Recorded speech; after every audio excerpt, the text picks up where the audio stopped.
Greetings, my friends. It's a pleasure to be with you again. As you can see, we're switching things up a little this week and proving that we are not, in fact, the same person. Chris spent the last 2 weeks walking you through how to do your inventory, which hopefully you've gotten started. There's not much more to say about the mechanics of the inventory, and we're going to give you another 9 weeks to get that done.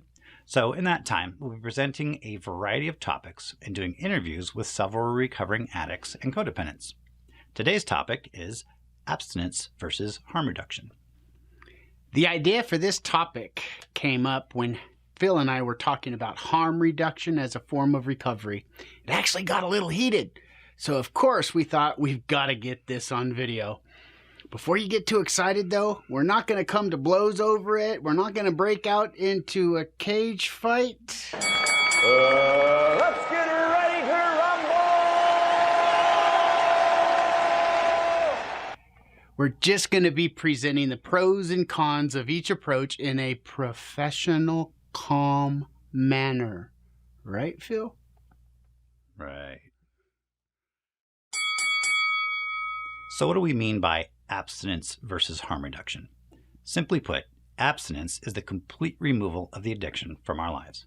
Black and white. You're sober or you're not. The goal is to quit completely and never use again. Harm reduction is reducing the addictive behavior to minimize its impact on your life, putting guardrails around it to keep you out of trouble or from having serious health issues. The goal might be to quit entirely at some point, but the path is gradual reduction versus cold turkey. Or it may just be to reduce use to a point that is manageable. Studies have shown that this approach is possible with gambling addiction, for example. Now, an added twist here is that not all addictions are the same. Alcoholism is very different from an eating disorder. For one, we can't abstain from eating. But addictions vary in other ways, like the chemicals they release in our brains or the hole in our soul that they try to fill. That, of course, varies by person as well. We'll try to address some of those nuances today. One final disclaimer before we dive in. Quitting some substances cold turkey can be harmful and could actually kill you. So before you decide on your course of action in overcoming substance abuse for alcohol, opioids, or benzodiazepines, be sure to talk to a doctor that specializes in detox methods. For me, harm reduction would not have worked with my alcohol and other drug use. Abstinence was the only choice. I had an allergic reaction when I was using. Now, I don't mean an allergic reaction like I broke out in hives. I actually broke out in handcuffs. The word allergy is defined as an abnormal reaction to a food, liquid, or substance.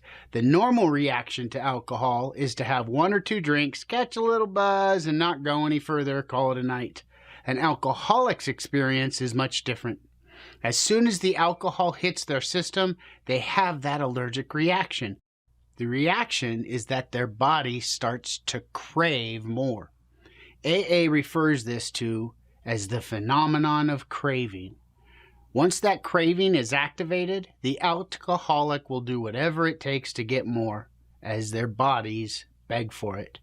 Getting more becomes their #1 priority.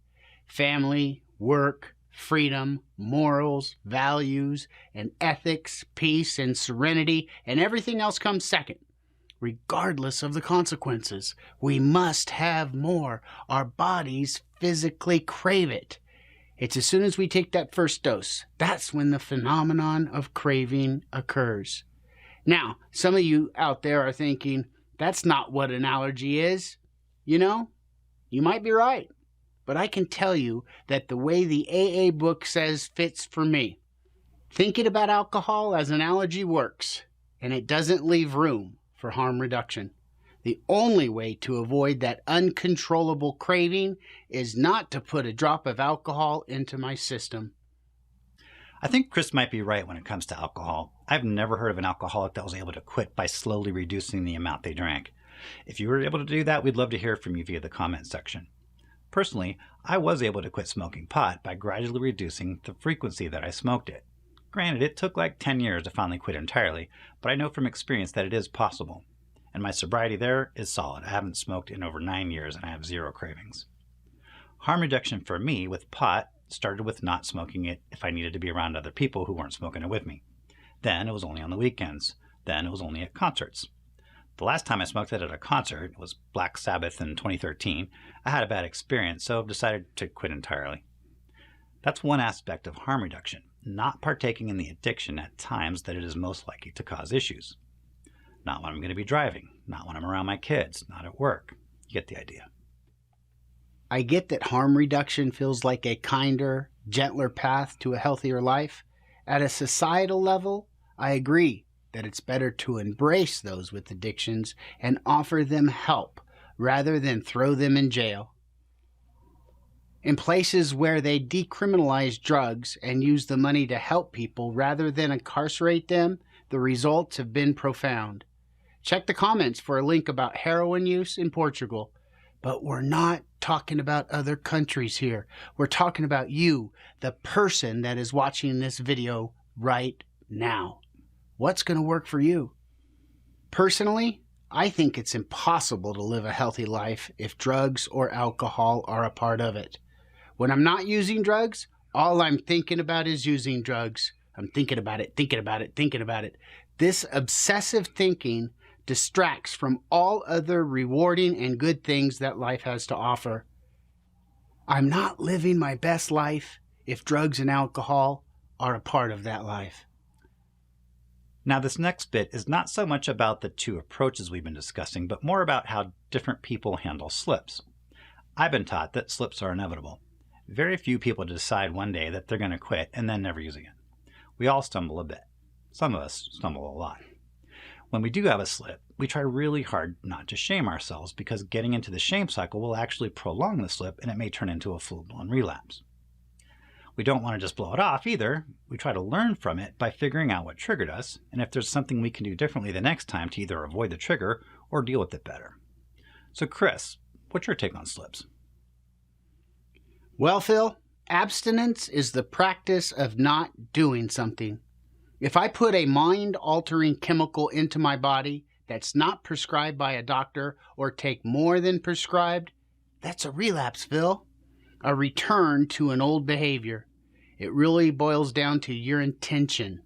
Your sobriety birthday is between you and your higher power. Keep in mind that denial is the absence of rigorous honesty.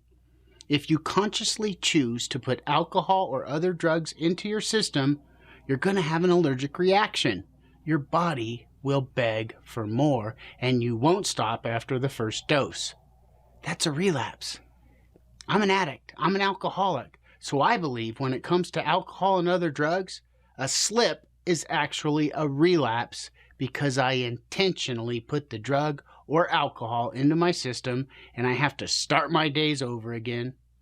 That's me. Some say that a slip is a single unplanned use of alcohol or drugs, while relapse happens when the recovery plan is abandoned for several days or more. It's really up to you. Are you drinking alcohol or using other drugs to alter the way you feel because you don't believe you can handle the situation and you abandon your spiritual plan of action? If that's the case, to me, it's a relapse. Okay, now this is the point in the argument where it can start getting into semantics around what's a slip versus what's relapse. I'd like to say that it doesn't matter, but it actually does. The depth of the relapse is going to determine where you need to pick up your recovery. If it's a minor slip and you drank a glass of wine at a wedding but stopped yourself, you need to reset your sobriety clock, but you can probably just keep doing what you've been doing in your recovery, making a slight adjustment for events you know will be triggering.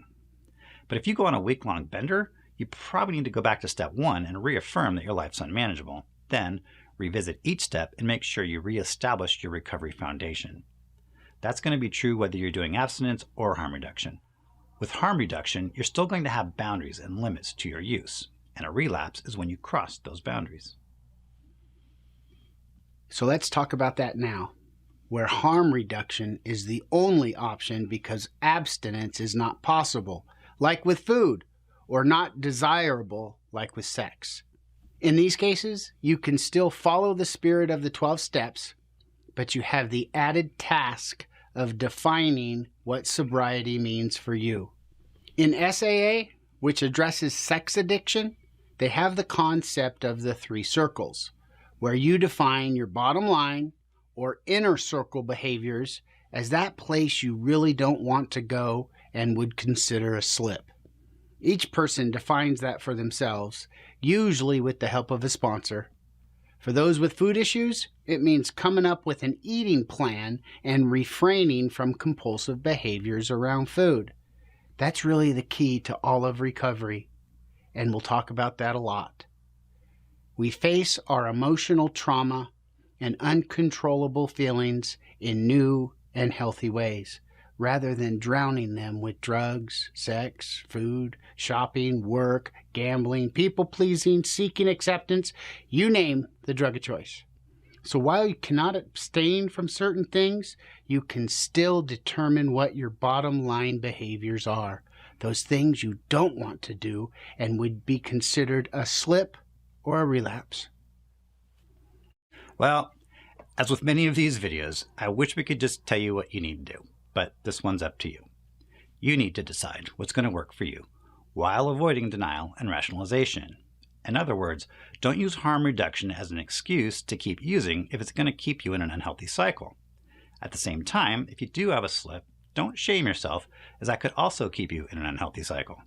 In every case, not using is the obvious answer.